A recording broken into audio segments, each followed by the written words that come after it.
Welcome back to A-List Talks. With me today is a friend and somebody I think you'll find fascinating. It's Dave Harmon. And if you know that name from the wine industry, you are correct. It's the same one. Over 20 years, he has owned Carneros della Notte, which is a famous vineyard for premium Pinots. He also is the founder of the original wine.com, and I'm sure you've bought wine from them. You can buy vineyard vines from Dave. He's an innovator. He's got so much more to talk about. So, welcome, Dave. Hey, welcome. Dave, if I had to think of one word, if you wanted people to know you by one word, an adjective or a verb or a noun, what would the word be? Probably Renaissance man. I think a lot of them think of me as a Renaissance man and helping people. I love helping people. That's the few things that I would think that I want people to remember me by. Dave, where was home for you as a child? I grew up in Indianapolis, Indiana. I was born there.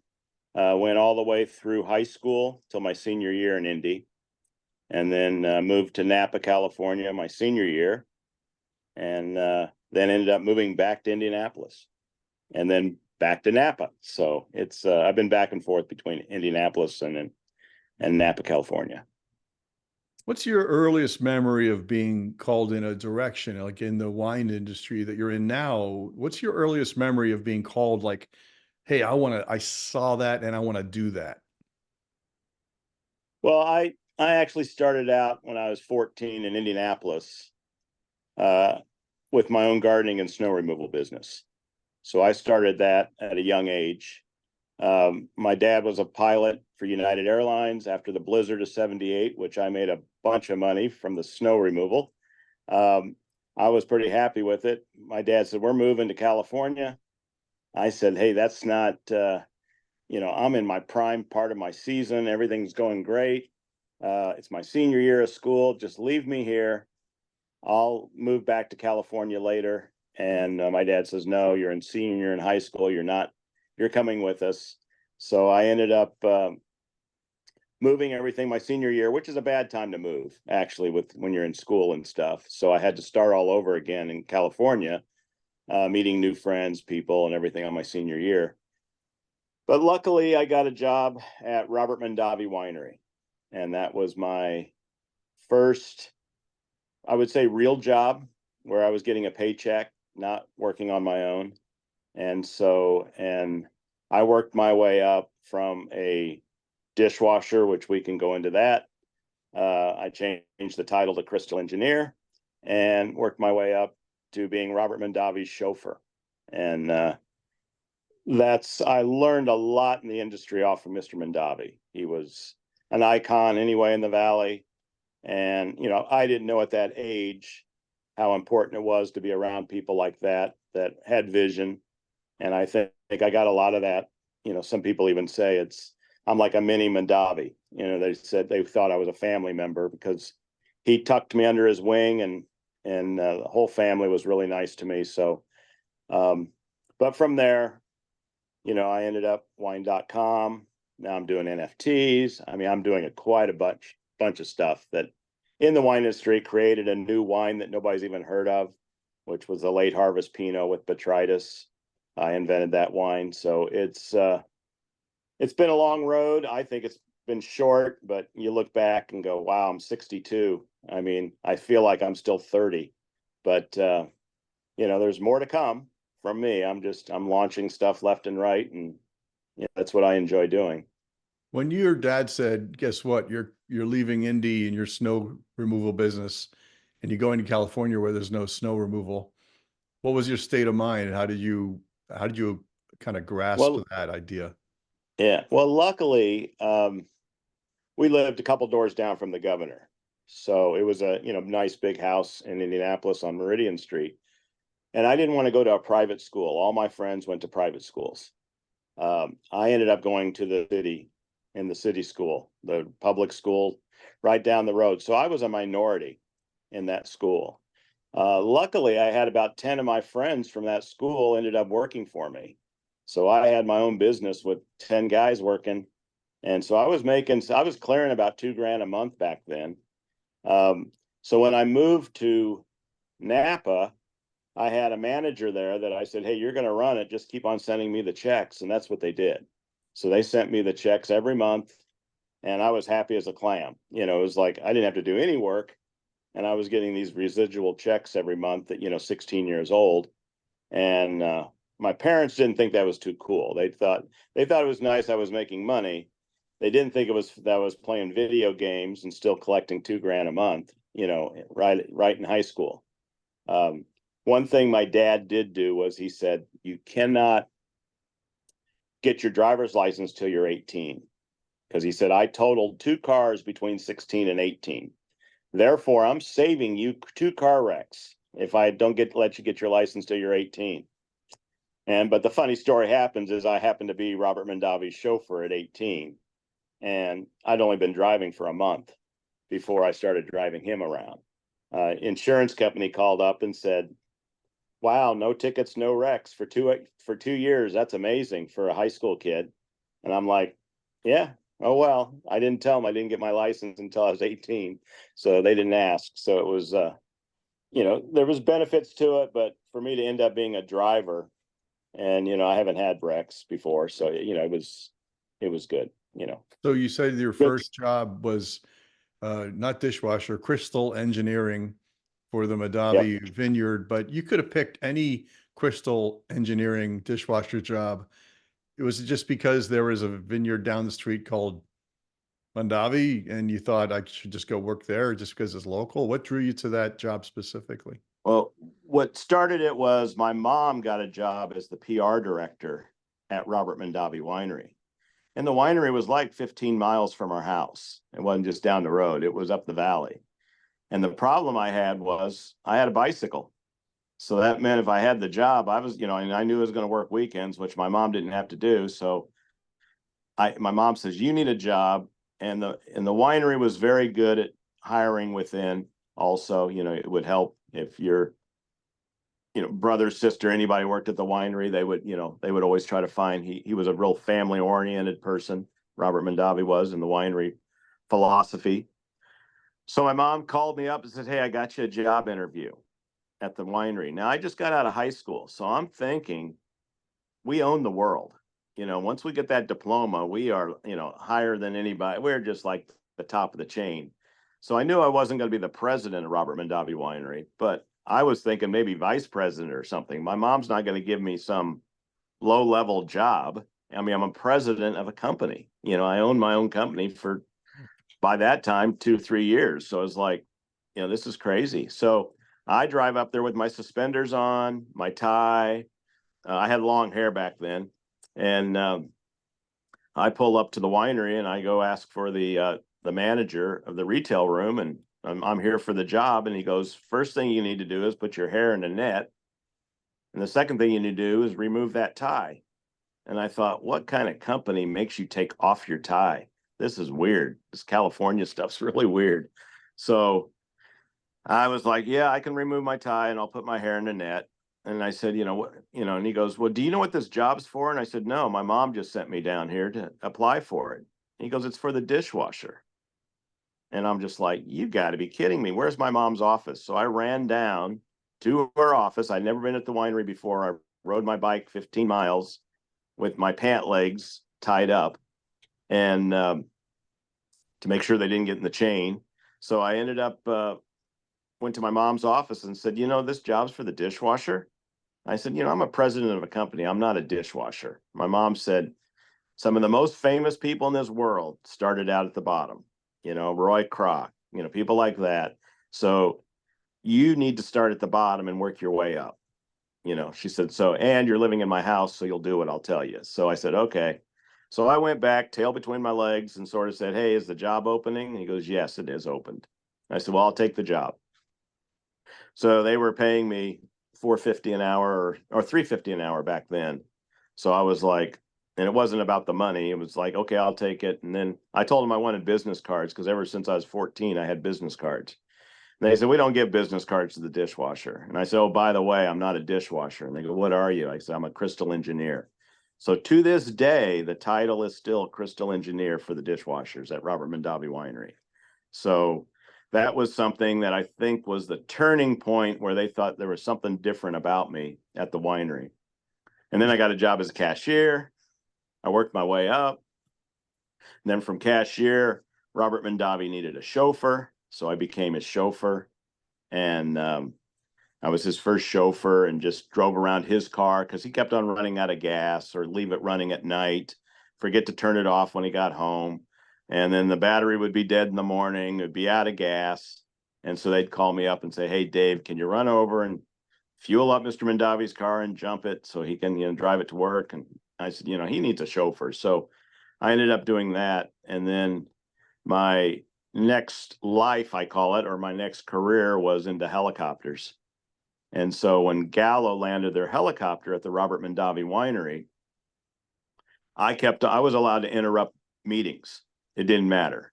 Again, looking back, yeah, I was probably a pretty, they look at some 18-year-old running in here, these big corporate meetings, and I would just bust in the door and you got to go, let's go. I mean, I treated him like, he was working for me. We're out of here. And so, the Gallows would say 5 more minutes, 5 more minutes. And I'm just like, Mr. Mondavi, you're going to miss your flight. I need to, we need to leave now. And then finally the Gallows said, we're going to fly him by helicopter.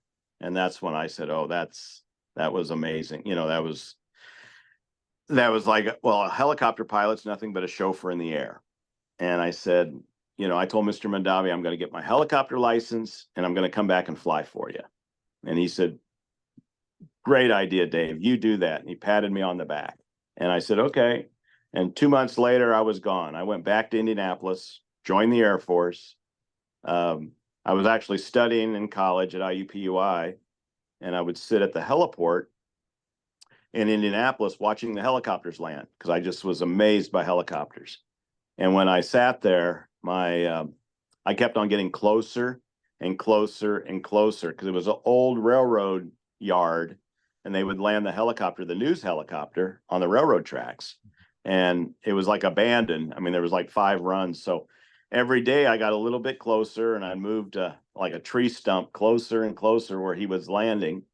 And finally the sheriff showed up because he called the sheriff on me and thought I was a homeless guy just sitting out there getting too close to the helicopter. So when he found out I was in school and I loved helicopters and all that, he ended up giving me rides. He said, hey, if you want to meet me here, every day at 4:30, we do the traffic reports and stuff, and he drops off the crew. And I used to get rides back to the Indianapolis International Airport, which was only like a 7-minute flight, but I would fly back and then I take the bus back downtown, or I actually lived out west. So it was a one-way deal. So, I mean, it was good for me. And then I ended up babysitting his kid, and then the helicopter company said, boy, everybody in Indianapolis. You should work for us. So I got a job as the sales manager for Roto-Whirl Helicopters, who managed the news helicopter, and ended up bringing that company from 2 helicopters to 6 helicopters. And we got all kinds of contracts. I got the Colts contract, Indiana Bell, phone companies, mining companies. I did all kinds of stuff with seed companies, pollinating seeds, anything to do with helicopters. And then I went up to General Motors, got the contract with General Motors when there were snowstorms to fly in parts to the warehouses when the semis were stuck we'd land right beside the semi out on the interstate and load it up with bumpers just to keep the assembly lines rolling. And it was worth it. Just take the doors off. We'd wear parkas and throw as many bumpers as we could into that helicopter and lift off to go land them in the parking lot of the assembly plants, and then worked for a news or a health chain, Hooks Drugs, and they guaranteed everybody would get home. We'd deliver paychecks and snowstorms, everything else. I mean, they made sure, it was all family oriented. So we used helicopters for all kinds of stuff. And then I got into the helicopter business, doing that for years and came back. Yeah. Where does this entrepreneurial streak come from? I mean, you didn't want to go to private school. Most kids would love to go to private school that grew up in public school because it's always the green grass on the other side of the fence. But where did this entrepreneurial streak come from? Well, I think the private school thing was, at private school, I knew I didn't have to work as hard. Public school, they're on you. I mean, you've got to get good grades. You've got to be, where I could go 3 days a week to the public school and still make straight A's. I mean, when I came back to California, I was probably on a 10th grade level in high school because it was, and they saw straight A's on because I went to school like 3 days a week because I was running my gardening business. My parents never knew that. I mean, they didn't know I wasn't, half the day I was out cutting grass for apartment complexes and stuff. But, as long as I made straight A's, they didn't care what I did, but it was like, but I went to California and I learned the hard way that, hey, I was way behind. They put me in all the advanced classes. And I'm looking at them like a deer in a headlight look, going like, oh, what are you talking about? And, part of my problem growing up, my parents were divorced. So part of my problem growing up, I went to multiple schools. So I was going always back and forth. So, to this day, English is almost a second language to me because you're saying, hey, nouns, verbs, and all that stuff. I missed that whole section. I was like transferring from one school to the other. People look at me like, but it's more like I'm street smart. I mean, I still know how to write stuff and read and all that, but it was always hard in school then when I came to California because they had me in all the advanced classes. And from the advanced classes there, I was just like, no, put me back in normal classes because you guys are way ahead of me. I don't even understand half this stuff that you're talking about. And so that's what they ended up doing. And then I think part of my entrepreneurial part was my stepdad had some money. So it was hard for me to get student loans to go to college. And they believed everybody should my parents did, that college means more if you pay for it yourself. If it's not handed to you, if your parents don't just write a check, it means more. Now, as a male, possibly, females, of course, the dad's always wanting to make sure the daughter's got everything she wants and boom, it's paid for. But as far as with me, my stepdad was like, you need to work and then you can go to school. Well, it was hard for me to do both because I'm one of those that once I work, I was always a workaholic. I want to be the best at it. So when I worked for the helicopter company, I was going to IUPUI, Indiana University, Purdue University at Indianapolis. I was going there, but they would say, hey, instead of eating peanut butter and jelly, you could be eating steaks because all these people and you sold all this helicopter time. If you work for us full time, you'd be making a couple $100,000 a year just in commissions. So why are you eating peanut butter and going to school when you could be making a couple $100,000 right off the bat? And after a while, I said, yeah, you're right. I'm just going to I'll go to school later. I'll finish school. I did 6 years of college. I just never graduated. I didn't take the fun stuff. I like the math, all the garbage that I didn't really want to do. I took that in college. And then the underwater basket weaving and all your gym classes and all that stuff that you had to do as electoral art class and all that. I never took, so I could never graduate because you needed all those extra credits, to graduate. So I sort of tell people I still went to college. I just never, I never graduated from it. And I moved around a lot. So that was my other option. You transfer. I was at Napa College, then I went to IUPUI and I went down one semester at Santa Barbara. And then I was, all over the place. So, so I think my thing is always trying to prove your parents, you always want to make them proud. And so my dad was always harping on me. I mean, I've got a nice letter on the wall where he wrote it afterwards, but he was always after me because I didn't finish college. He goes, you finish college, I'll loan you any amount of money you want to do whatever business you want, whatever. I will support you 100%, but you got to get that college degree. And I never got the degree. So everything was going fine. I mean, I ended up my gardening business. I found out they sold all the equipment the year after I left, or like 6 months later, put the money in the bank and was still paying me my $2,000 a month just out of the proceeds. So when I went back to Indianapolis thinking I had a gardening business, it was gone. And it was like, I was about to shoot the manager guy. He's like, hey, sorry about that. And he's like, it was too much work. And so I sold all the riding lawnmowers and the tractors and everything. And that's what we were paying you on. But, when I moved out there, it was like, oh gosh. So there is no company. No, it went when I went. So I learned that lesson. And then when I did come back, I got in the helicopter business back in Napa. and everything was going well. I mean, I was doing really well with that. We were doing a lot of movie work, Thelma and Louise, Black Rain, Basic Instincts. I Married an Axe Murder, did all the aerials in those movies. Business was booming. I owned Napa Valley Helicopter Tours. I founded that. Was So doing Dave, can I tours of the just valley. interrupt 1 second? Sure. So the ending shot to Thelma and Louise when they drive off the cliff, you Yep, shot that's that? us. Yep, Well off done, the my cliff. friend. Well done. Can I jump over to wine.com? Okay, Sure. so this is 20 some, right? Some 20 some years ago. E-commerce is kind of a newer thing, newish. What Right. made you think that suddenly people are going to be ordering wine from a website when you can walk down the street and pick up a bottle? Well, what happened was I was sort of forced into wine.com a little bit. Um, Running my helicopters, I had a helicopter accident. I didn't. One of my pilots did. Hit a power line. Hmm. 5 people were deceased. I Oh, mean, I lost everything. geez. Lost it all. So it hasn't always been, some people see my bio and think, boy, this guy just lives, the high life his whole life. He has a silver spoon in his mouth or a gold spoon.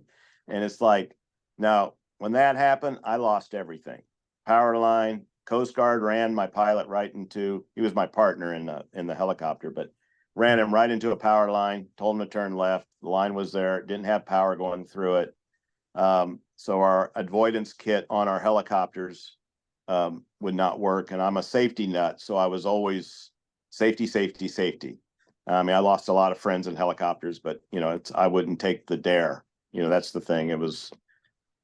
There's old pilots and bold pilots, but not old, bold pilots, just so you know. But what ended up happening was when that happened, I lost everything. And that's when my dad sort of came back and said, see, you're like 30 something years old. Now you don't have a college degree. You have no business. You were, your whole life is like, what did I do for this? I mean, this is like a disaster.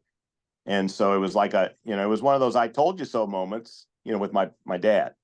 You have nothing, you don't have a college degree to fall on. You're gonna go back to school at 35 and try to get a degree. It's like, so I decided that I was always into computers. I mean, I had one of the first computers when they came out, even in Boy Scouts. I paid the $99 and got that little box that they gave you that was just a bunch of dials and stuff that, it wasn't really a computer, but you could do DOS on it or something. So it was like, so I was always a computer guy. So I went out and said, the internet was starting up. This was in 95. But the reason I was forced into it is you couldn't track income off the internet at the time. So I could build web pages and stuff. And I learned how to do HTML straight. I didn't have programs. I learned how to do it straight, just straight code. And I just taught myself HTML.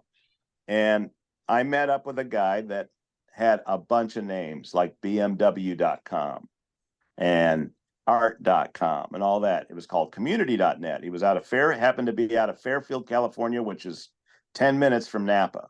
And I was like, so I contacted him and said, hey, I'm interested in doing something with you. And he goes, that's what I want. I want to find a guy like you that will help us develop these pages. I registered a bunch of names. We have nothing on them, but I want somebody that can go in there and run with it. And I said, well, I want wine.com. So he registered it knowing that I wanted it, which I didn't know that, hey, he's going to be, that's all he had. I could have gone and registered it myself, but I didn't know how to do it. So he registered, he owned the name. I said, I'm going to start wine.com, the development company, and I'm going to develop web pages. So I was out building web pages on a website in 95. And one of the things that happened was he had BMW.com, and I was working on this website for like 3 or 4 years. And the reason he let me work with him, another guy that was a friend of mine actually, was trying to steal it from me because he said, hey, Dave, you've got something going here. And he had a lot of money. He was a trust fund kid. So he went to the guy and said, hey, listen, I want to buy that wine.com domain name. And I'm like, I've already got it with him with this. And it was an attorney. We're already partners.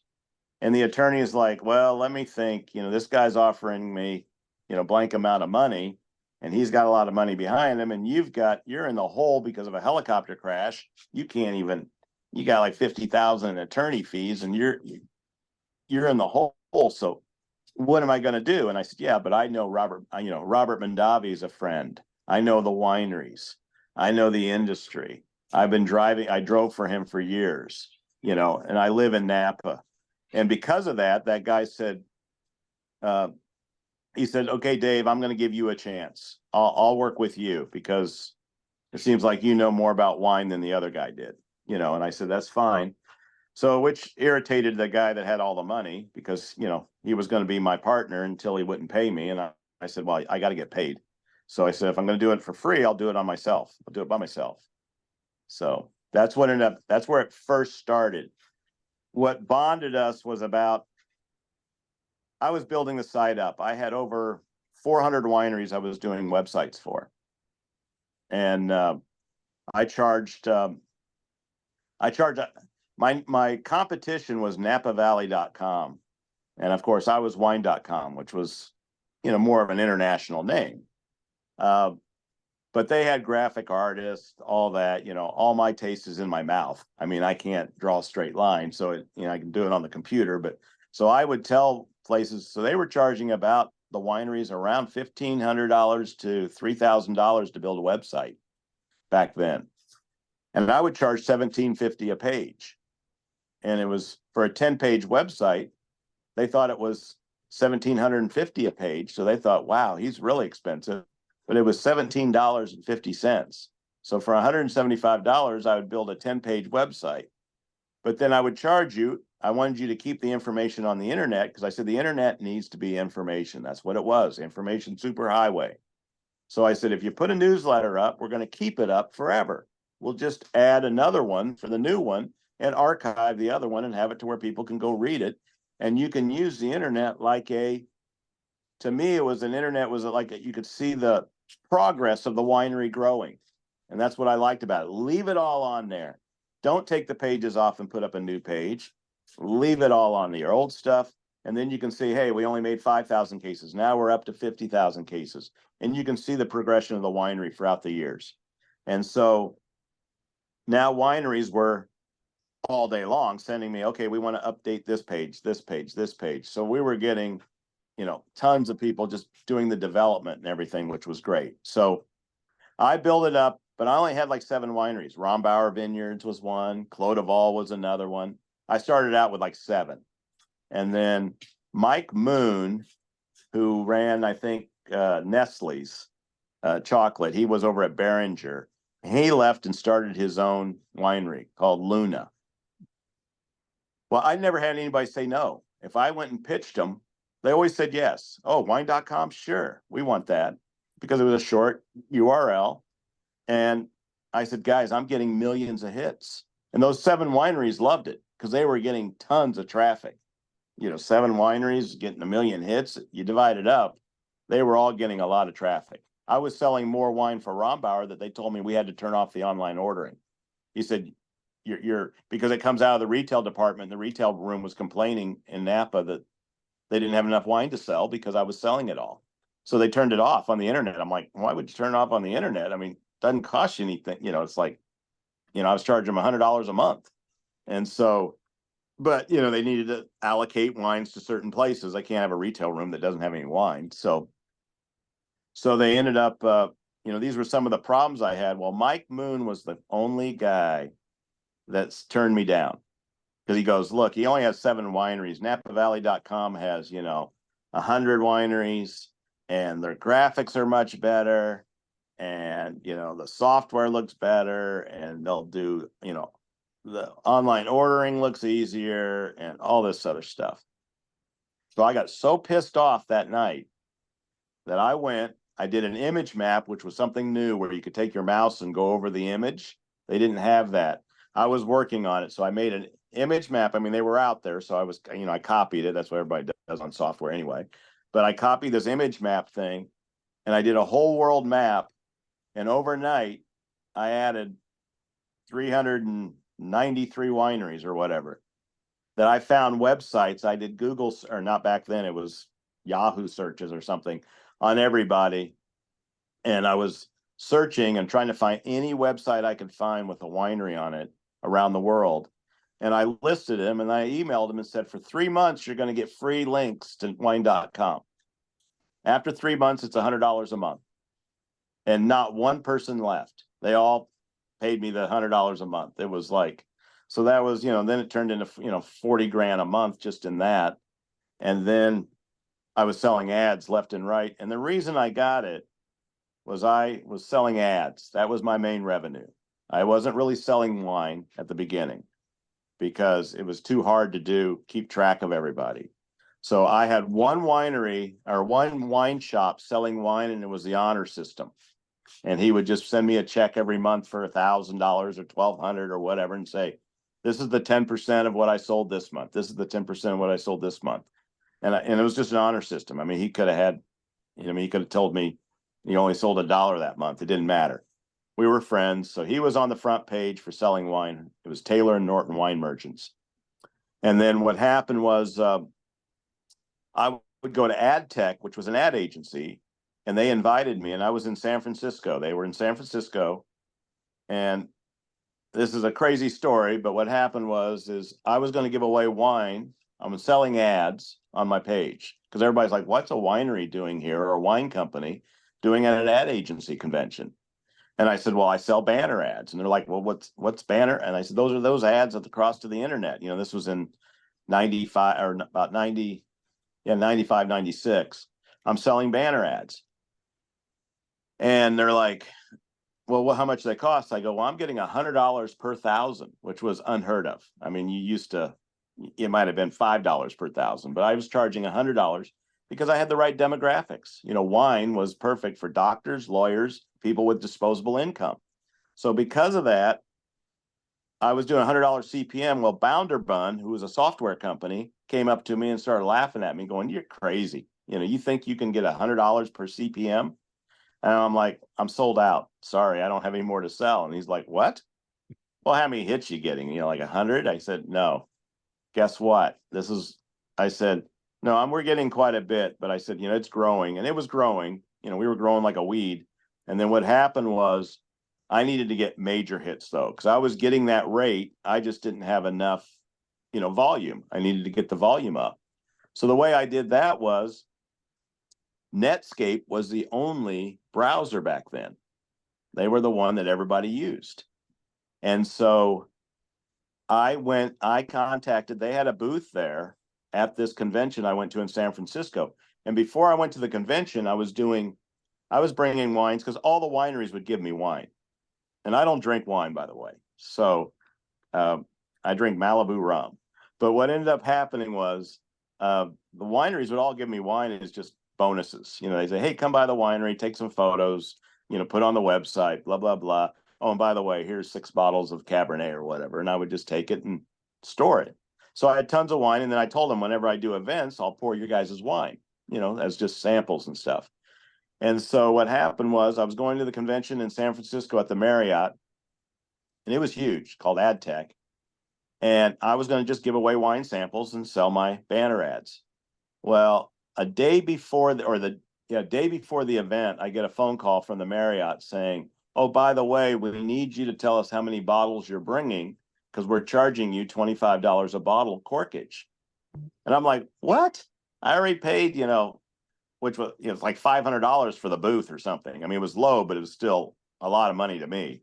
So I was like, maybe it was $1,000. I was like, I'm paying $1,000 for a booth, and now you're wanting me to pay you $25 a bottle? I said, boy, you're going to limit the amount of fun people can have because, if I can only afford 2 or 3 bottles, that's going to go in like 5 minutes. People are going to be pissed.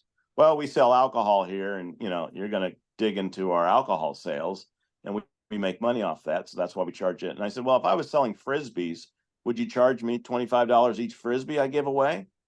And they're like, no, because we don't sell Frisbees. We sell alcohol. So I said, fine. I was pissed. And I told the producer of the whole event what happened last minute to see if they would chip in and say, hey, I'm going to be limited. I can only do maybe $200 or $300 worth of corkage, and that's it, because I've already got all this other money outspent for doing this booth and everything else. This is going to, I might not even be able to pour wine. So they ended up, they said, no, we can't help you with the money. So what I ended up doing was I got my smart mind kicked in and said, why don't you roll down one of your barrels of homemade wine? My barrels that I was learning how to make at home, that has one cork in it, and you can give them their $25.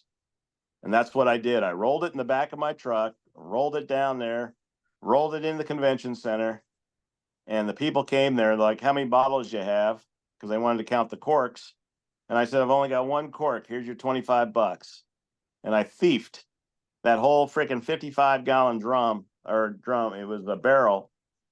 I sit there and go, I just poured it out of there and I put the cork back in it and rolled it out when it was, I didn't drink over half. We drank a lot of it, but not, there was still a lot left. And from now on, every contract said per 750 milliliter bottle on the contract. So That's a great but story. Oh my gosh, that's but I hysterical. got them the first time, and they were like they weren't too happy, but it was like, hey, you can't do that a day before the event and throw this big money deal at me. Dave, you know And what I hear so going, I hear going through your career, honestly, or like you keep hitting these like stone walls, you mhm, get irritated, and then you innovate some incredible, better solution, and it's like right. major success. In our final question here, because I love the Sure. rabbit hole you're going down, you sold wine.com for gobs of money. You got your own fantastic vineyard rolling now. I mean, if somebody young walked up to you, hey, I'm thinking I want to get in the wine business. Like you sat with Mondavi, he had to be taking calls in the back seat while you're driving this guy around. What's the one sentence you would say with a young professional saying, I think I want to get into your business, Dave? How should I think? What's the one sentence you would say to that person? Well, Mr. Mondavi did tell me, own the vineyards, not the winery. Now, stupid me started with the vineyard, then ended up with a winery, and he was 100% correct. The winery, the joke in the Napa Valley or anywhere, you want to make $1 million in the wine business, start out with 10. After a year, you'll have $1 million. That's it. It's just like it's because of the distributors, because of all the other problems, the state laws, the shipping laws, all the other stuff. It is a very hard, and it's almost like everything where once corporations get involved, they don't want the little guys. So if you're a little guy trying to start up a winery, I tell you, hopefully, I said, don't quit your day job. Just if you haven't, I would never just go all in like you normally do when you start your own business. You just do it 100% or don't do it at all. But what I tell people is, I help a lot of people. I got a guy actually coming over today that called me up yesterday and said, hey, I need help putting in posts. I'm putting in 3,000 vines at my house. And I saw your thing for owning an Napa Vineyard. And I just had a question, about, where do I rent a tractor with a post hole digger on there and stuff? And I said, you know what, you need to just come by. You should just, you can rent them. And he's asked me about soil and all the other stuff. And I said, just come by. I'll be more than happy to chat with you. Don't charge you a penny. Just come by because we do help each other in the business. So it is a good business as far as that. But, for people to start out, I tell them, even my own family members, they're like, there's not enough money to be made selling wine. You have to have multiple brands. It's hard for one person to just go out and sell enough wine on their own and make a living. With fuel, car, driving, time, everything. I'm single, so it's easy for me to hop on a plane and fly someplace and taste and pour wines and do that and fly back. But if I was married, they would, I'd be divorced in a week. They would just say, you're never here and you're off, there.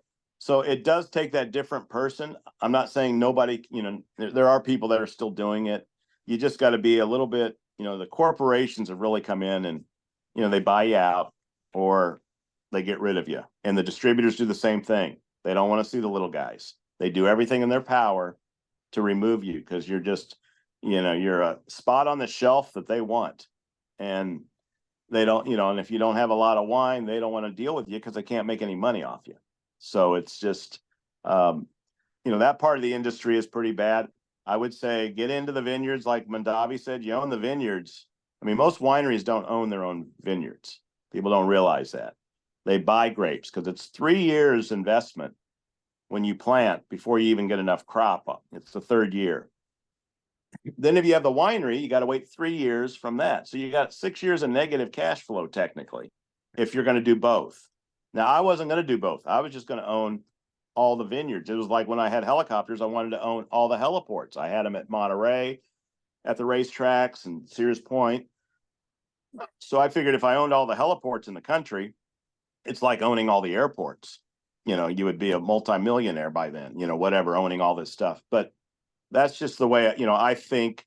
But I think owning ground or owning vineyards is still, in Napa, it would be hard to do because the price of the land now, you can't justify the income off the grapes. Can't be selling grapes for, $80,000 a ton. I mean, nobody's going to buy them when they can get them for, $300 a ton in the Central Valley. So But it's just, your thought, your takeaway from Mr. Mondavi, as you call him, out of respect, was own the dirt, not the wine. own the dirt, not the wine, because and he was right on that. I mean, it's not a regret. I'm glad I did it. I made unique wines. I'm really small. I'm not, it's worked out for me being small, but you get in bed with the big guys, then you're in trouble. It's like vulture capitalists or venture capitalists. Sometimes you can get yourself in a lot of trouble, with those guys. I mean, anybody will take an advantage of somebody if they see a weak spot. And so you've always got to try to, watch your back is what I recommend to people. But, you can do it. I mean, there's guys that have started out real small and sell them and made, millions of dollars on it. So you can have that big corporation come up and just, buy you out if you have a good marketing and brand name and all that. That will help a bunch. But I would say own the dirt. To me, it's the value of the dirt. And, I would probably look at like Sonoma. It's a lot less, it could be less than a quarter mile away, and the difference in price is just unbelievable. You pay $1 million an acre in Napa and you get it for $50,000 an acre in Sonoma, and they're just right next door to each other. So if I was going to go out and buy land, I'd probably buy a Sonoma, not Napa, just because. But That's Napa you, has Dave. That's that's you, me. though. You always know what smart moves to make when you hit the brick wall, and that's what you've been doing your whole life. It's really a pleasure to know you. Yep. I don't know anybody like you. I mean, you're so unique. I consider you a friend. I hope you do Yep. with me as well. And I want to thank you for being on A-List Talks. And I'm gonna post on the Spotify link, by the way, Dave's Vineyard. Where do you see all the things he offers? By the way, it's excellent Pinot. I've had it. So, Dave, thanks for being with me today on A-List Talks. Thank you very much. Appreciate it.